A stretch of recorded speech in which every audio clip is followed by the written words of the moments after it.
Let's take a look at some specific question types. To create a quiz, you go to Add Resources, and then you click on Add Test or Quiz. Alternatively, if you've already created the quiz, you can go to the gear and go to Edit Questions to begin working on the quiz. There's a very intuitive Add Question button on the left, so you click on that, and you will see the various question types that are available in Schoology. Now, I have one open of each kind, so let's go down the line and check out the way that you do this. First, I have true, false. And as you can see here, I have a true, false question. The YS mascot is a Trojan. And as we go back down, you see true and false. The correct answer has to be marked, so you have a drop down to select the answer that is correct.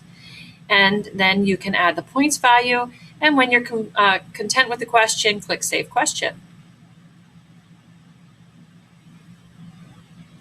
As soon as you save a question, you are prompted to add another question. You get right back out to the place where you have Add Question, and then you see the question that you've created.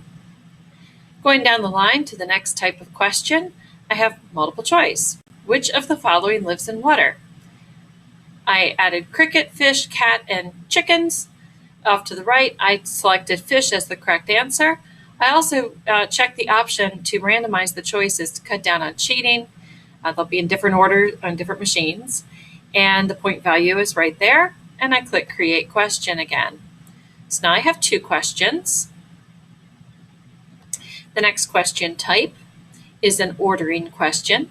Put the following in the correct order: Revolutionary War, Civil War, World War II, Vietnam War. I put them in the correct order as I make the question, and then on the actual quiz, Schoology is going to shuffle them and give students the option to click and drag them to reorder them. I'm content with the question, and I click Create Question. Next question type is Create Essay Question. The narrative is right here. I do want to pause for a moment and note that you have a rich text editor, so you can add content like a link to a video. You can embed a video or media or picture. You can insert symbols, and you can insert pictures, whatever you want. This is a fully customizable rich text editor. So I add my question. You do see that there's an option to allow rich text answers for students if you want them to add, for example, a picture as part of their answer. And you can even allow audio or video answers for students, so they can turn on their webcam or just their computer's microphone, and they can record their answers. Fantastic for foreign language. Point value, you add, and then you create the question. The next question type in line is a fill in the blank. Fill in the blank looks like this. It's taking a moment to load. There we go. PEMDAS is an acronym that means Please Excuse My Dear Aunt Sally. Translated into mathematical terms, this stands for, and then what I have is one single underscore where I want the blanks to be. When the question is rendered in the actual quiz, that it's going to take that one underscore and it's going to give a full blank so that the students can see where the blanks are. But one underscore equals one word. So however many underscores you have is however many blanks you're going to get down below. You do have the option to add additional answers. So if you think students might make a word plural or keep it singular, you can add that. If you think there are there are variations of correct answers, you can add as many variations as you want. You can allow partial credit so that they could get, if you had 5 blanks in the question, you could give 4 out of 5 points if you felt that they got 4 of them right but not the 5th. Lots of options here. And we will say, I will allow partial credit on that actually. And then save the question. Next is matching. Match the following.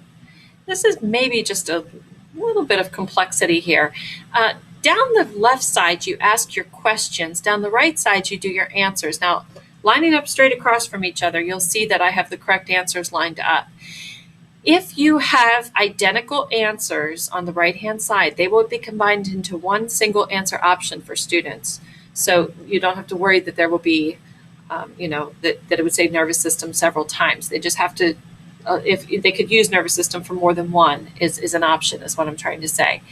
You also have the option to do some filler words, some distractors that could be right so that students can see that.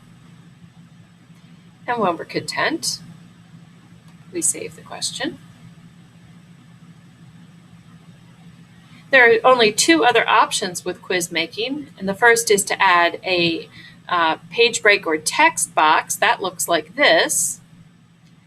And this would be if you wanted to include instructions or a section header, some more information for students. You could click on Add Text, and you get a very simple text box that pops up that you can complete, and then that's going to insert that into that section of the quiz. If you're doing a test on a reading selection, for example, you could put a poem here and then ask 4 or 5 questions about that one poem. Then you would use text to help you create that. And there are question banks. So if I click on question bank, then I have the option to add random questions or individual selected questions from a question bank. You have to, of course, have a bank built ahead of time, and you do that in your resources library. You go to add question bank. So I could go into this existing question bank, 10 short story questions, oral quiz, and I can select which questions I want to add by putting check marks in the box next to them. Add questions. After I've added the questions, you can see my quiz is all together.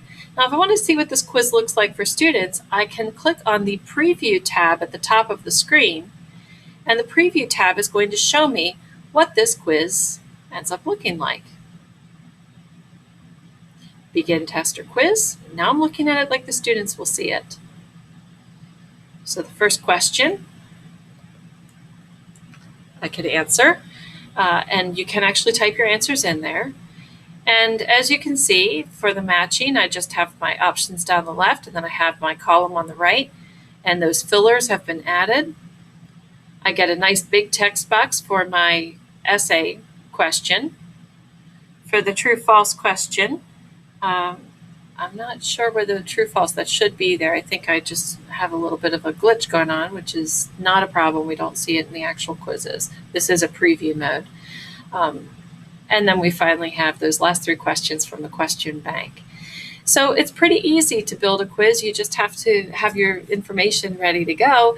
And once you build it, it's there forever. You can reuse it, and in many cases, it will grade itself. More on that in another screencast.